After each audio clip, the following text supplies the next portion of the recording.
Queridos hermanos y hermanas, un saludo muy especial para todos ustedes en esta nueva entrega de El Café Espiritual.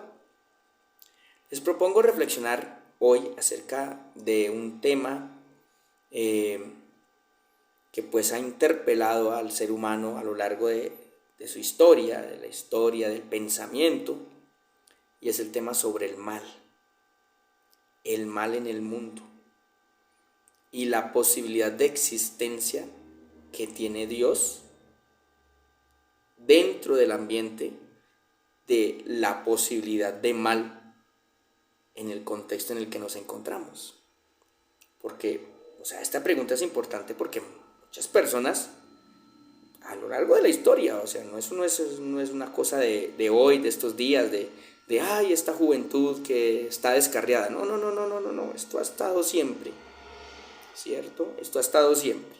Y es que muchas personas afirman que Dios no existe, porque existe el mal. Y la cuestión tiene mucho sentido, porque ¿cómo es posible que exista tantas situaciones de maldad y nosotros afirmemos a un Dios que es bueno y que quiere y que además es poderoso? Dios puede detener el mal. Por ejemplo, ¿sí? Tengamos un caso: un niño o una niña va a ser abusado sexualmente. Por más de que esto proceda de la libertad del ser humano, ¿cómo es posible que Dios, viendo eso, no detenga la cuestión? ¿Será que no puede? ¿Será que no quiere? ¿O será que no existe? Esto se llama, en la historia de la filosofía, el problema de Epicuro, porque Epicuro en su momento planteó este dilema, ¿sí? ¿Será que Dios no existe? ¿O no es bueno? ¿O no es poderoso? Porque si fuera bueno, no permitiría que existiera eso. Ponte en su lugar. Si tú ves esta situación, ves que van en tu racionalidad, ves que van a abusar a un niño o a una niña, tú no haces algo. Por más de que la otra persona tenga libertad y quiera hacerlo, y entonces respetamos su libertad. ¿Será que sí? ¿Será que esa es la respuesta? Otras perspectivas dentro del ámbito cristiano que proceden, digamos, de reflexiones o de lecturas de San Agustín y de San Pablo, es que lo que pasa es que Dios puede sacar bienes mayores de los males. Volvemos al caso del niño. ¿Dios permite realmente eso, esa situación? Queridos hermanos y hermanas, no entren en crisis, o bueno, sí, entren en crisis. Entrar en crisis es bueno de vez en cuando porque lo pone a uno a reflexionar, ¿no? Sobre nuestra fe también. En la Sagrada Escritura existen actitudes frente al mal que podemos nosotros tomar como ejemplos. No simplemente decir, Dios es bueno, Dios sabrá qué hace con sus cosas. No nos quedemos con esa pasividad, porque esa pasividad nos puede generar a nosotros, o puede generar momentos más problemáticos, como por ejemplo, no hacer nada. No, pues esperemos que Dios haga alguna cosa, algún milagro. Esperemos. Sí, hay momentos en los que las situaciones se nos salen a nosotros de las manos y no podemos hacer nada. Pero muchas veces nosotros acudimos a esa pasividad, echándole pues la cosa de que Dios haga lo que tenga que hacer, ¿sí? Entonces hay mucha injusticia en la sociedad. No, pues Dios puede sacar bienes mayores de esos males. Yo creo que sí puede hacerlo, pero no lo hace solo. O sea, no lo hace mágicamente, no es un mago ahí. Es a partir de la acción nuestra que Dios ejecuta su acción en contra del mal. Y esto es el Evangelio. Y esto es el Evangelio. Bueno, previamente la actitud de Job es interesantísima, porque la actitud de Job no es pasiva del todo, sino que es interpelante, es decir, tiene la capacidad, y esta capacidad la debemos tener también nosotros los cristianos. Tampoco simplemente defender a Dios de todo, sino también decirle, y esto no es pecado, atención, esto no es pecado, esto hay que hacerlo. Decirle a Dios, bueno Señor, ¿qué está pasando aquí? Esto es una actitud del creyente espectacular, porque esto define la madurez que tenemos nosotros los creyentes. La define. Cuando nosotros no simplemente rezamos y rezamos y rezamos y rezamos y rezamos. Es importante hacer oración. Pero ¿qué tipo de oración hacemos? La oración de Job. Señor, yo no he hecho nada malo. Señor, ¿por qué pasa esto? Señor, este es estar frente a Dios. Es preguntarle. Esto es fruto de una confianza más profunda en Dios. Esto es producto de una fe más clara, más cimentada, más fuerte.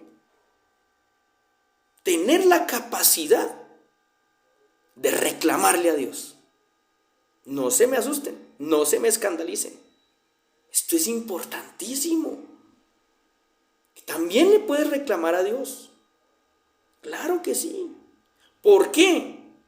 Porque es que resulta que nuestra relación con Dios no es una relación de teoría. No es que a nosotros nos enseñen, pues, y aprendamos de memoria un poco de fórmulas y listo, ya con eso tenemos. La relación de nosotros con Dios es personal. Personal. Dios es persona. No es teoría, no es un libro meramente. Es persona. Existe como persona. Y se relaciona con nosotros como persona. Por lo tanto, nosotros le podemos preguntar, le podemos cuestionar. Es que no entiendo, Señor, ¿qué está pasando aquí? Esa madurez, no solamente la pasividad de rezos preestablecidos, sino la profundidad que debemos tener nosotros los creyentes. Por algo se nos ha dado esa capacidad racional, dice Tomás de Aquino, por algo. Debemos ponerla en práctica.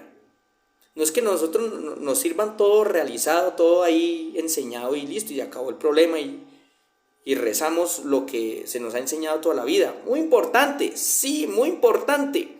Pero eso no es suficiente. Hay que seguir avanzando. Entonces, primero la actitud de Job. ¿Cierto? Esta oración es importantísima, repito. ¿Sí? No quedarnos con los rezos preestablecidos, sino ir un poco más allá. Pero la respuesta de Job está en el Evangelio. La respuesta de Job está en el Evangelio. ¿Qué responde Dios frente a mi realidad en la cual yo no comprendo por qué los niños siguen siendo abusados? Incluso siguen siendo abusados por los curas. Siguen siendo abusados por los padres de familia, por los tíos, por las tías. ¿Qué pasa aquí, Señor? ¿Por qué no haces algo con la bendita corrupción, maldita corrupción incluso, que nos sigue sumiendo en la desesperanza? ¿Por qué no haces algo con estos malditos políticos que siguen robando al pueblo? Eso es una oración muy válida para nosotros los creyentes, muy válida, especialmente en este momento de elecciones y en que nos hacen tantas propuestas y en que nos hacen tantas promesas y en donde nosotros vamos a tener que ejercer nuestro deber como ciudadanos en el ejercicio del voto. ¿Qué pasa aquí, Señor? Entonces, eso es un primer momento. La respuesta es la de Cristo. ¿Qué pasa con Cristo? ¿O qué pasa con Dios en el momento del Nuevo Testamento de la encarnación? Asume la realidad. Asume la condición humana. La asume. No es pasivo frente a esa realidad. No es, esperemos a que la solución nos caiga del cielo. Dios sacará bienes mayores de esos males. Entre otras cosas porque es injusto con la víctima. Si hay una víctima de abuso, no, tranquilo, Dios hará algo bueno con ese niño que mataron, que abusaron. Uy, eso es como complejo, ¿no? ¿Qué pasa? Aquí la cuestión es que Dios se mete en la historia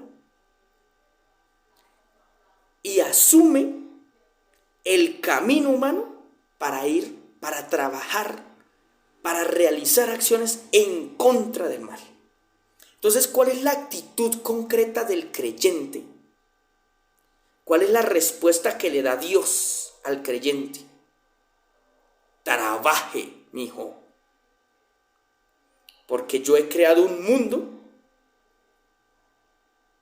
pero es para que usted lo trabaje. Sí, la cuestión de la libertad es compleja y yo no quiero que hayan más maldades, ni abusos, ni corrupción, ni promesas de políticos incumplidas. No quiero que pase esto.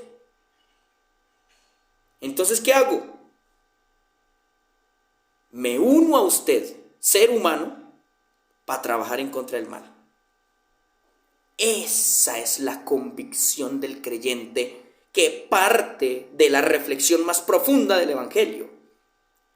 Y esa es la convicción que tenemos nosotros en la instauración del reino de Dios. El reino de Dios no es nubecitas y angelitos cantando y vuelan los ángeles en el lugar y qué cosa tan bonita y tan bella, tan idílica. No, la cuestión del reino de Dios son valores concretos en la sociedad. ¿Cuáles son?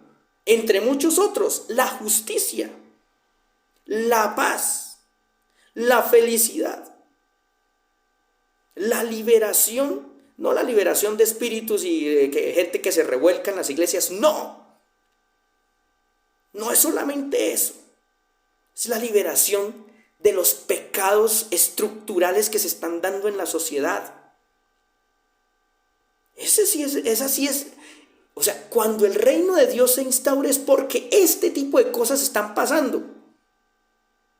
Cuando existe justicia, quiere decir que no está el reino de Dios en medio de nuestra sociedad. ¿Qué toca hacer? Trabajar para que exista, para que sea una realidad. Y esa es la respuesta de Dios frente al mal, y es la respuesta del creyente frente a la situación del mal, frente al por qué existe el mal en el mundo. Porque Dios puede sacar bienes mayores de eso. O más bien, no, señores, es que estamos trabajando para que no siga existiendo ese mal. Si es así, entonces ya la actitud de votar el domingo es otra, por ejemplo. Ya la actitud de una situación frente a la que yo me estoy dando cuenta de que hay violencia, de que hay desigualdad en mi barrio, en mi cuadra, en mi vereda, ya es otra. Y eso sí garantiza, o más bien eso sí prueba que Dios existe.